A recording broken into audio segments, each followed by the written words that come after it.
मंडळी, मी स्नेहा कोगदे फॅमिलीमध्ये तुम्हा सर्वांचं पुन्हा एकदा खूप सारं स्वागत करते। तर कसे आहात? आय होप तुम्ही सर्वजण मस्त मजेत आनंदात स्वस्त आणि तंदुरुस्त असाल। तर आता ब्लॉगला सुरुवात करत आहे। पूजा वगैरे आटोपलेली आहे, स्वयंपाक वगैरे पण आटोपलेला आहे।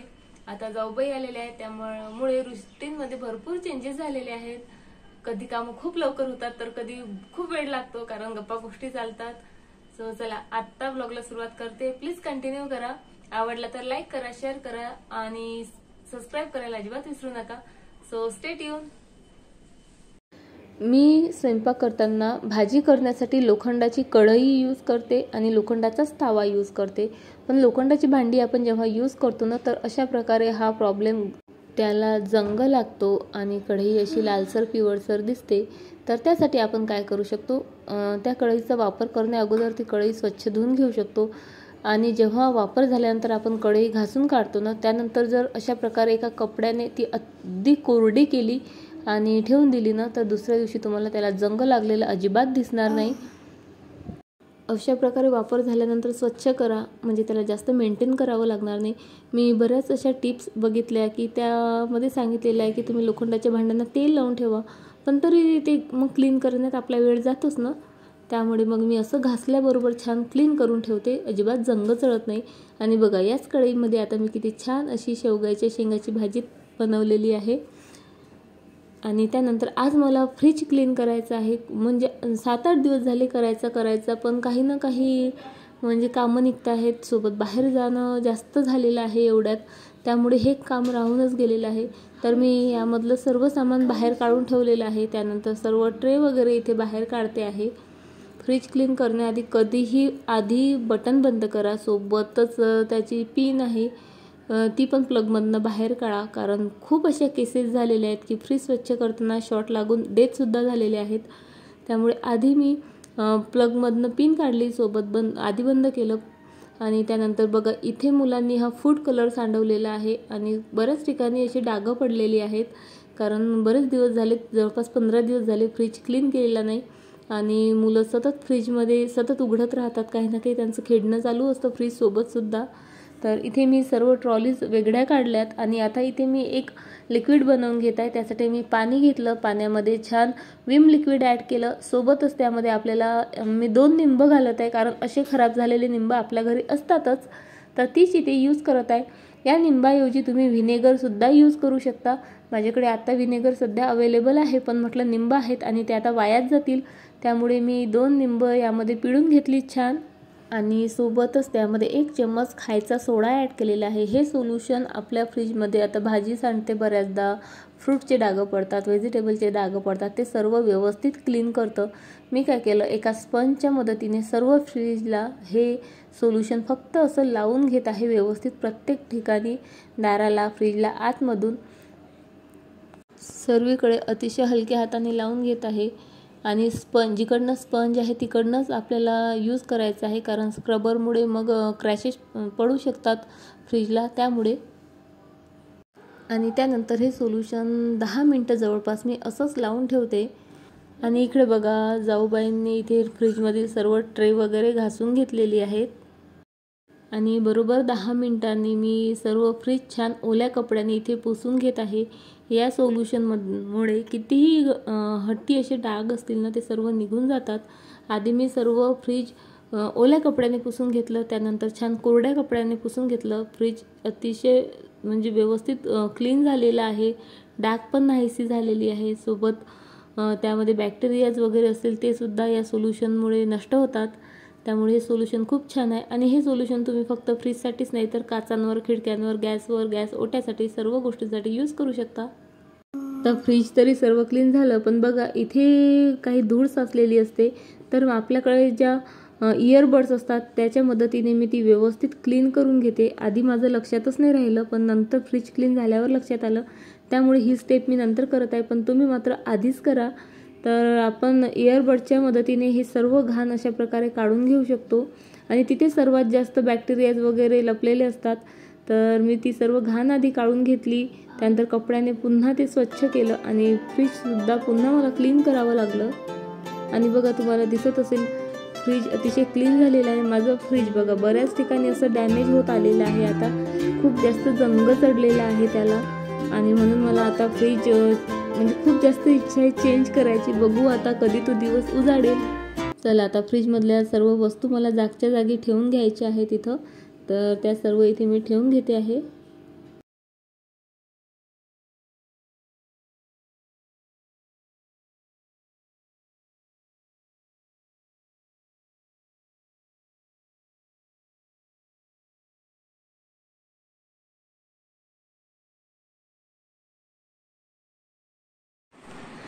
आम्ही नवीन कामवाली बाई ठेवलेली आहे आता पोछा लावायला.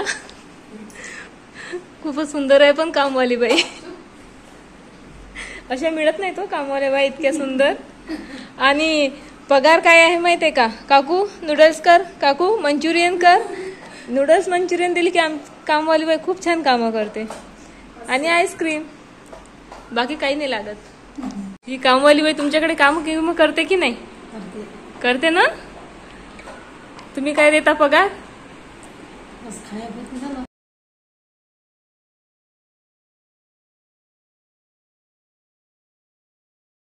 आणि इथे सोनलची पॅकिंग चालू आहे, कारण तिचे 1-2 पेपर बाकी आहेत ते देण्यासाठी. आता ती कॉलेजला जाणार आहे, पण जायच्या आधी ती बोलली काकू नूडल्स बनवून खाऊ घाल. सोनल म्हणते आताच बनवा नाही तर माझा जीव राहील त्याच्यात. अरू, दीदी नसताना काही बनवून खायला सांगू नको, नाही तर दीदीचा जीव राहील त्यात, मग तुझं पोट दुखेल.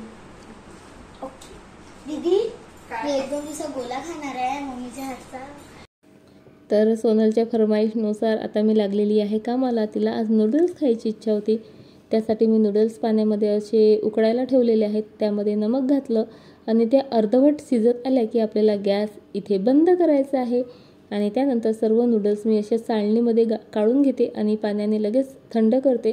त्यामुळे त्या अशा छान सुट्या सुट्या होतात, मोकळ्या होतात. त्यानंतर कढईमध्ये इथे तेल घेतलेलं आहे. सोबतच आपल्याला नूडल्स बनवायसाठी लागणार आहे हिरवी मिर्च, कांदा, शिमला मिर्च आणि सोया सॉस, सोबतच red chilli sauce, tomato sauce, थोडंसं अद्रक, काळ्या मिऱ्यांची पूड आणि रेड चिली सॉस. तर चला आता इथे नूडल्स बनवायला स्टार्ट केलेलं आहे. कढईत तेल गरम झालं की त्यामध्ये छान कांदा परतून घेतला, सोबत त्यामध्ये हिरव्या मिरच्या घातल्यात आणि त्यानंतर थोडंसं शिजत आलं की त्यामध्ये अद्रक, बारीक केलेलं अद्रक टाकलेलं आहे आणि सोबतच त्यामध्ये आपल्याला शिमला मिर्च ॲड करायची आहे आणि हे छान अर्धवट शिजवून घ्यायचं आहे. अर्धवट शिजत आलं की त्यामध्ये आपल्याला सॉस, त्यामध्ये मी काळी मिरी पूड घातलेली आहे अर्धा चम्मच आणि सोबतच त्यामध्ये 2 मोठे चम्मच सोया सॉस ॲड केला आणि टोमॅटो सॉस आणि रेड चिली सॉस, आणि ते सर्व ॲड केल्यानंतर त्यामध्ये नूडल्स ॲड केलेले आहेत. तर ते ॲड करतानाची क्लिप माझ्याकडनं डिलीट झाली. आणि नूडल्स आपल्याला छान फुल फ्लेम ठेवायची आहे आणि अशा प्रकारे छान उलटपलट करून घ्यायचे आहेत. नूडल्स बनवायला फार कमी वेळ लागतो, मंचुरियनला तरी जास्त वेळ लागतो पण नूडल्सला फार कमी लागतो.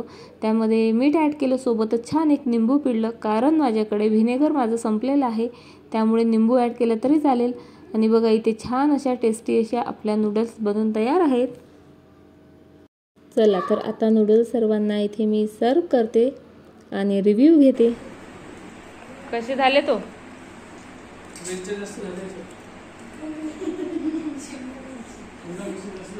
तुम्हाला आवडत नाही, सोनलनी मला जास्त टाकायला सांगितली शिमला मिरची आणि कांदा. तुम्हाला आवडत नसेल वेगळी काढून, मग कांदा ब्राऊन होतो ना, शिमला मिर्च थोडी ब्राऊन होणार आहे. तुला आवडलं अरू? तुला काय जास्त झालं?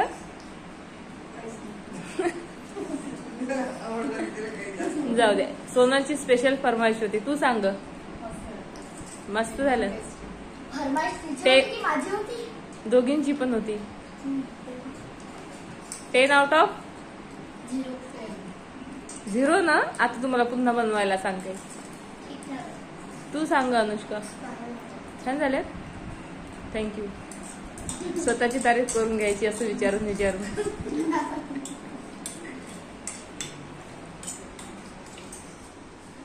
तुम्ही सांगा ते कसे झाले नूडल्स? छान झाले. काल पाणीपुरी पण छान झाली होती. त्यांचं सर्व छानच होते. हे घे तुझा चष्मा, मोबाईल इथे सोनल दीदीला आम्ही छान बाय केलं आणि छान सायंकाळी रेडी झालो आणि निघालो देवदर्शनाला.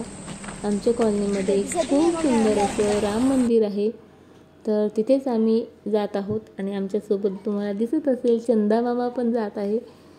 खूप छान होतं वातावरण, छान थंडी आहे सध्या, तर संध्याकाळची छान हवा सुटत आहे. पाऊस होऊन गेल्यामुळे थोडा थंडावा आहे वातावरणात. आणि पोचलोत आम्ही मंदिरात. तर इथे छान गजानन महाराज, राम लक्ष्मण सीतेचं मंदिर आहे, सोबत हनुमानाचं मंदिर आहे, विठ्ठल रुक्माईचं मंदिर आहे. आणि इथे बायका छान हरिपाठ घेत होत्या. आणि इथला म्हणजे परिसर बघा खूप शांत असा आहे. आणि आमच्या कॉलनीतले बरेचसे कार्यक्रम इथे होत असतात. बरेचसे वाढदिवस होतात किंवा सेंड ऑफचे कार्यक्रम वगैरे सुद्धा होतात. तर पिहूचं इथे चालू आहे घंटी वाजवण्याचा असफल प्रयत्न. आणि त्यानंतर आम्ही छान दर्शन वगैरे घेतलं.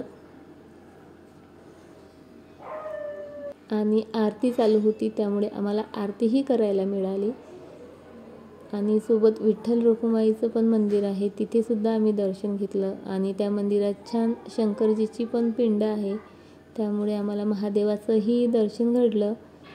आणि पिहू बघा इथे महादेव नंदीश्वराच्या कानामध्ये काहीतरी पुटपुटत आहे. आणि इतकं हळू बोलत होता की आम्हाला ऐकायलाही येत नव्हतं. आणि आरूला मात्र राहवलं नाही, तर आरू कान देऊन ऐकत होती. पिहू, तू नंदीच्या कानात काय बोलला रे?